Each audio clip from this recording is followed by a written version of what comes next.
ইনশাল্লাহ সবাই আসতেছে, আস্তায় কেউ কেউ জামে পড়েছে, সবাই আসতেছে। আমাদের নওগাঁ শহর থেকে 150টা আমাদের বাস দিয়েছে, আবার ট্রেন আছে। সারা বাংলাদেশ একই অবস্থা সারা বাংলাদেশে এখানে ইনশাল্লাহ আসবে। লক্ষ লক্ষ লক্ষ কোটি কোটি মানুষের এখানে সমাবেশ হবে ইনশাল্লাহ।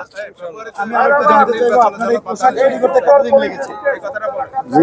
এই পোশাক তৈরি করতে কতদিন লেগেছে? সবাইকে অনুরোধ করব, 12 তারিখে যে আমাদের নির্বাচন, সবাই ইনশাল্লাহ ধানের শীষে ভোট দিবেন, এটাই আপনাদের কাছে প্রত্যাশা। আপনার এই পোশাক তৈরি করতে কতদিন লেগেছে?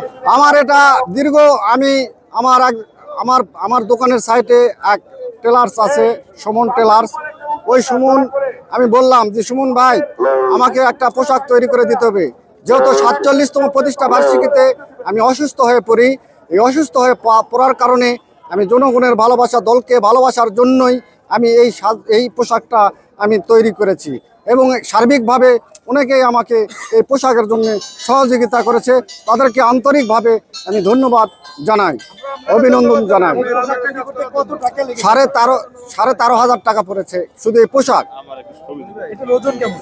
এটার ওজন খুব একটা বেশি না, কিন্তু জামার ওজনটা আছে। 13,500 টাকা দিয়ে আপনি এই পোশাকটা বানিয়েছেন। আপনার আশেপাশে যে নেতা কর্মী আছে তারা সহযোগিতা করছে, তাই তো? জি জি জি জি।